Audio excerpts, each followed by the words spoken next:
अस्सलाम वालेकुम जी।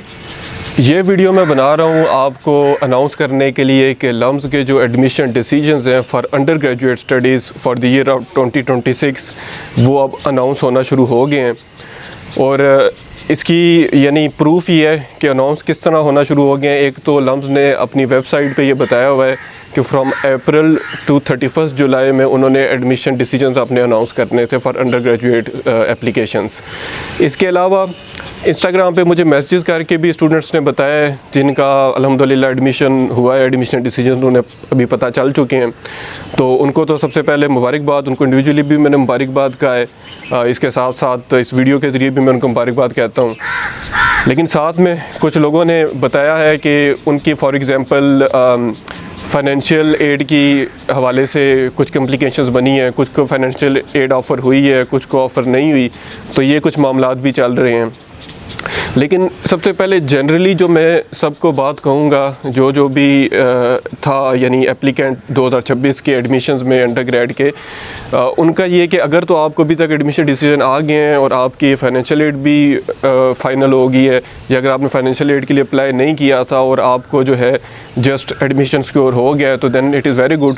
लेकिन जिनको अभी नहीं एडमिशन की कुछ इंफॉर्मेशन मिली, उनको एक्सेप्टेंस या रिजेक्शन अभी तक मालूम नहीं हुई थ्रू ईमेल। और एक बात याद रखिएगा कि लम्स मोस्ट प्रॉब्ली आपको ईमेल के ज़रिए नोटिफाई करेगा, और जिनका एडमिशन हो जाता है उनको साथ साथ फिर वो बाय पोस्ट मेल के ज़रिए भी एक पूरा वो डोजियर भेजते हैं जिसमें एडमिशन की सारी डिटेल और वो होती हैं आगे फॉलो अप स्टेप्स।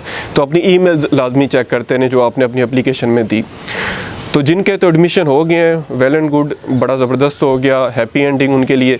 लेकिन जिनकी अभी मामलात चल रहे हैं उनको ये है कि अभी थोड़ा सब्र रखना है, थोड़ी तसल्ली रखनी है, और इस चीज़ में परेशानी नहीं लेनी कि उनको अभी तक कुछ एडमिशन के हवाले से अगर लम्स ने नहीं बताया तो वो परेशानी का शिकार ना हो।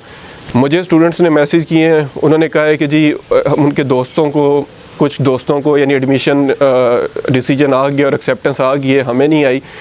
तो देखें, लम्स जो है ना वो यानी एक पूरे स्पैन में एडमिशन अनाउंस करती है, वो एकदम सारों का नहीं बता देती। जिस तरह उन्होंने वेबसाइट पे भी बताया हुआ है कि अप्रैल से लेके 31 जुलाई तक वो जो है ना बतदरीज एडमिशन डिसीजंस बताते रहेंगे। और इसके पीछे एक लॉजिक भी बनती है कि फॉर एग्ज़ाम्पल जिनका पहली लिस्ट में या पहले फ़ेज़ में जिनको ऑफ़र हुई, और उनमें से बहुत से ऐसे होंगे जिनका जो मेन उनका इंटेंडेड प्रोग्राम था उसमें उनको नहीं मिला, तो हो सकता है कि वो लम्स ज्वाइन करना प्रेफर ही ना करें, तो उधर सीट फिर खाली हो जाती है। तो इस तरह जब वैकेंसीज बनती हैं तो फिर वो अगलों को फिर ऑफ़र करते हैं। इसी तरह एक वजह ये भी हो सकती है क्योंकि लम्स का एडमिशन एप्लीकेशन पूल बहुत बड़ा होता है, तो ये भी ऐन मुमकिन है कि वो बारी बारी उसको चंक्स में डिवाइड करके जो एडमिशन डिसीजंस है वो अनाउंस करना प्रेफर करें। तो इस वजह से जुलाई 31 तक जो है उन्होंने टाइम मांगा हुआ है। लेकिन आपके करने का क्या काम है, वो ये है कि जुलाई के महीने तक आपने जस्ट वेट करना है। आपने आराम सुकून से अपनी ईमेल्स डेली बेसिस पे चेक करते रहने हैं, स्पैम फोल्डर भी चेक करें, तसल्ली से ईमेल्स को एक दफ़ा दिन में चेक करें कि कोई लम्स की तरफ से आपको ईमेल तो नहीं आई। लेकिन जब जुलाई का महीना शुरू हो जाएगा तो जुलाई का महीना शुरू होते ही आपने लम्स के एडमिशन ऑफिस को खुद रीच आउट करना है, उन्हें खुद ही ईमेल करनी है, और आपने उनसे पूछना है कि अगर अभी तक आपको उनकी तरफ से कुछ नहीं सुनने को मिला तो उनसे पूछें कि आपने एप्लीकेशन जमा कराई थी, तो please let me know what is the status of my application. तो ये चीज़ फिर आप उनसे पूछेंगे।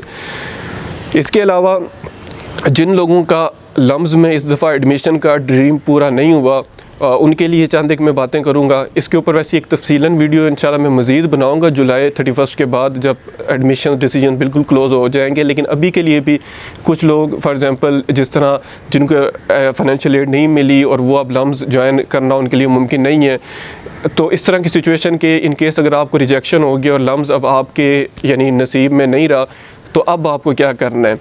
तो उसमें तो देखें, सबसे पहले तो मैं आपको इस चीज़ की दावत दूँगा कि लम्स के एडमिशन के मामलात को भी और जनरली भी अपने ज़िंदगी के मामलात को थोड़े इस पर्सपेक्टिव से भी देखा करें कि एक चीज़ अगर आपको हासिल नहीं हुई तो ये ऐन मुमकिन नहीं बल्कि ये मुमकिन है, बल्कि यही सच है कि वो अल्लाह ने आपके लिए नहीं चाहा। आपने अपनी कोशिश की, आपने अपनी एफ़र्ट पुट की, अपनी सलाहियतों को यूज़ करके आपने अपनी एफ़र्ट पुट करके एप्लीकेशन सबमिट करा दी, टेस्ट भी दे दिया, आपने अपना काम कर दिया।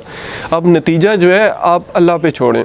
इस हवाले से मैं कुरान की बड़ी खूबसूरत आयत यहाँ पे कोट करूँगा कि अल्लाह ताला कुरान में फरमाते हैं कि कोई नहीं जानता कि हामला के पेट में क्या है, और कोई नहीं जानता कि कल क्या करेगा, कल कोई क्या करेगा, और कोई नहीं जानता कि किस जगह उसको मौत आएगी। तो इस आयत को अगर आप थोड़ा सा इसको एनालिसिस करके देखें तो इंसान के पैदा होने के मरहले से लेके उसकी ज़िंदगी के तमाम मामलात से लेके उसकी मौत तक के जितना सिलसिला है वो अल्लाह ताला के इज़्न, इल्म और हिकमत से घेरे में आया हुआ है। इसी तरह अल्लाह ताला ने कुरान में ये भी फरमाया कि एक चीज़, एक फ़ायदा मैं अगर तुम देना चाहूँ तुम्हें तो कौन है फिर उसको रोक ले, और फरमाया कि कोई नुकसान, या फिर उसको आप इस तरह भी ले सकते हैं कि कोई चीज़ अगर मैं रोक दूँ तुम्हें मिलने से तो फिर कौन है जो तुम्हें वो दिला दे। तो जनरली आप चीज़ों को इस पर्सपेक्टिव से भी देखा करें कि एक चीज़ अगर नहीं हुई तो उसमें अल्लाह का इज़्न शामिल है, वो आपके लिए नहीं थी, अल्लाह ने आपके लिए जो रास्ता लिखा है वो आपके लिए सबसे बेस्ट है। ये सबसे इम्पोर्टेंट पर्सपेक्टिव है जिसको आपको सामने रखना चाहिए। दूसरा जो मैं आपकी तसल्ली के लिए एक और चीज़ आपसे शेयर करना चाहूँगा वो अपनी पर्सनल स्टोरी शेयर करना चाहूँगा, और वो ये है कि मुझे भी लम्स से रिजेक्शन हुई थी। मैंने जब लम्स में अंडर ग्रेड के लिए अप्लाई किया था तो लम्स ने मुझे एक्सेप्ट नहीं किया था, लम्स ने मुझे रिजेक्ट कर दिया था, और मैं इसी तरह मूव्ड ऑन करके मैंने फिर कोई और यूनिवर्सिटी ज्वाइन कर ली थी। लम्स में जो मेरा फिर एडमिशन हुआ था वो MS में हुआ था, अंडर ग्रेड में नहीं हुआ था। और मैं इस चीज़ को काफ़ी इत्मीनान से कह सकता हूँ कि लम्स की जो लाइफ या लम्स की जो चीज़ें अल्हम्दुलिल्लाह मैंने एंजॉय की हैं या मुझे मैसर हुई हैं वो बहुत से अंडर ग्रेड स्टूडेंट्स को मैसर ही नहीं होती। तो इस चीज़ में यानी कभी आप ना यानी इस चीज़ में परेशान हुआ करें या तरद्दुद में पड़ा करें कि एक चीज़ आपको नहीं मिली तो अब वो दोबारा नहीं मिल सकती या उससे बेहतर कोई चीज़ नहीं है।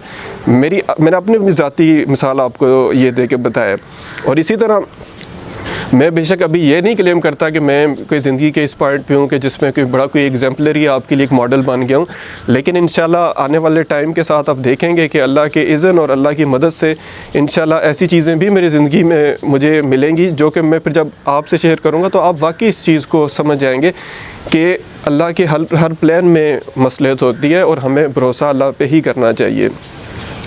बाकी अब अगर लम्स एडमिशन आपको रिजेक्शन हो जाती है 31 जुलाई के बाद, अगर आपको रिजेक्शन हो जाती है, एक्सेप्टेंस नहीं होती, तो फिर आपके क्या लाए अमल होना चाहिए उसके ऊपर इंशाल्लाह मैं फिर 31 जुलाई के बाद ही एक प्रॉपर वीडियो बनाऊंगा जिसमें आपको बताऊंगा कि अब आपका अगला प्लान क्या होना चाहिए। उसमें लम्स में दोबारा अप्लाई करने का ऑप्शन भी होगा और उसके अलावा बाकी यूनिवर्सिटीज़ में भी अप्लाई करने का साथ ऑप्शन होगा। इसके अलावा मैं इस चीज़ को आपको रिकमेंड करूँगा कि आप मुझे इंस्टाग्राम पे भी मेरे साथ कनेक्ट हों, यूट्यूब पे सब्सक्राइब भी करें, मुझे इंस्टाग्राम पे भी मेरे साथ कनेक्ट हों। मेरा इंस्टाग्राम यूज़र नेम है सकलैन_शाही।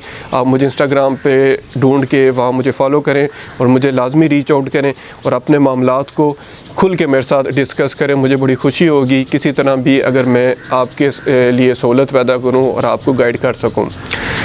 तो अभी के लिए मैं रिपीट करूँगा दोबारा कि लम्स के एडमिशन के हवाले से आपने जुलाई तक वेट करना है। जुलाई तक आपको किसी परेशानी में नहीं पड़ने की ज़रूरत। आपकी किसी दोस्त का एडमिशन हो गया है, आपका अभी तक नहीं हुआ, तो बिल्कुल परेशान ना हो, जुलाई तक का वेट करें। जैसे ही जुलाई का महीना शुरू होगा तो फिर वर्किंग डेज़ में आपने लम्स एडमिशन ऑफिस को ईमेल करनी है और उनसे पूछना है अपने एडमिशन का स्टेटस। तो I wish you all the best for your future endeavours. और इसी पॉइंट पे इस वीडियो को ख़त्म करते हैं। जल्द मिलेंगे एक नई वीडियो में। अल्लाह हाफ़िज़।